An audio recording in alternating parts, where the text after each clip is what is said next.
La République du Congo abritera dans un proche avenir la première conférence internationale de la forestation et de reboisement. Cette annonce a été faite ce 15 janvier 2023 à Brazzaville par la ministre de l'économie forestière au cours d'une réunion de sensibilisation du corps diplomatique et des partenaires techniques et financiers.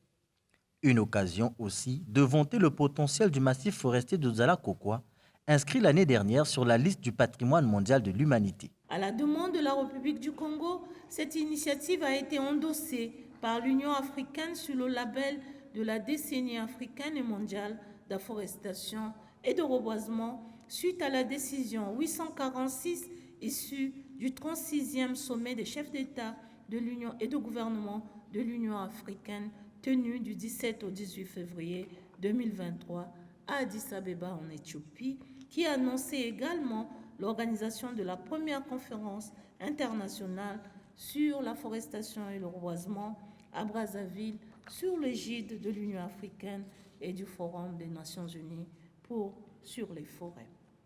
Cette conférence est perçue comme la plus grande messe mondiale sur la forestation et le reboisement où chacun dans son domaine de compétences, décideurs politiques, chercheurs, financiers, défenseurs de l'environnement, ONG, industriels, peuples autochtones, diplomates, est appelé à apporter sa pierre à l'édifice.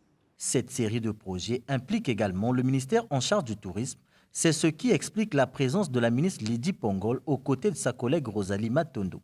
Les deux membres du gouvernement regardent déjà dans la même direction afin de donner corps à ces ambitions mesurées, s'inscrivant notamment dans le cadre de la diversification économique. La plus vaste et la plus riche aire protégée de notre pays.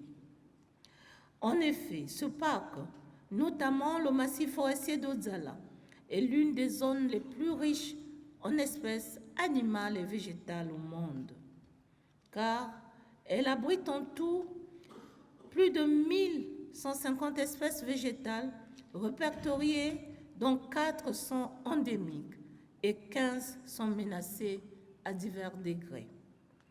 Au moins 120 espèces de mammifères, dont 20 espèces menacées. Sur les 17 espèces de primates que renferme ce biome, 9 espèces sont endémiques ou subendémiques de Basse-Guinée. Les 6246 éléphants de forêt, 11 481 gorilles et 2240 chimpanzés qu'on y trouve sont des populations très importantes garantissant la conservation de ces espèces menacées. Notre vision avec la ministre de l'économie forestière consiste à placer le Congo au centre des aspirations environnementales et touristiques internationales. Je puis vous rassurer que notre mission dépasse le simple aspect de la valorisation et de la vulgarisation du massif forestier Ojala-Konkwa. Elle s'étend à la promotion dynamique du Congo en tant que destination exceptionnelle avec une biodiversité unique, une richesse culturelle impressionnante et une hospitalité chaleureuse. C'est un voyage au cœur de l'Afrique où l'histoire rencontre la nature dans toute sa splendeur. Partenaire de longue date du Congo, l'UNESCO salue pour ce faire cette démarche et envisage soutenir le pays à vulgariser le potentiel de ce parc.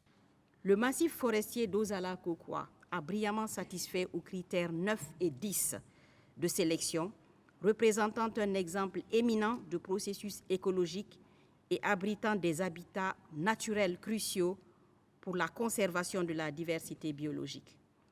J'encourage les partenaires techniques et financiers à soutenir la conservation de la promotion du tourisme durable, lesquels contribueraient au développement économique du pays, tout en préservant cette merveille naturelle pour les générations futures.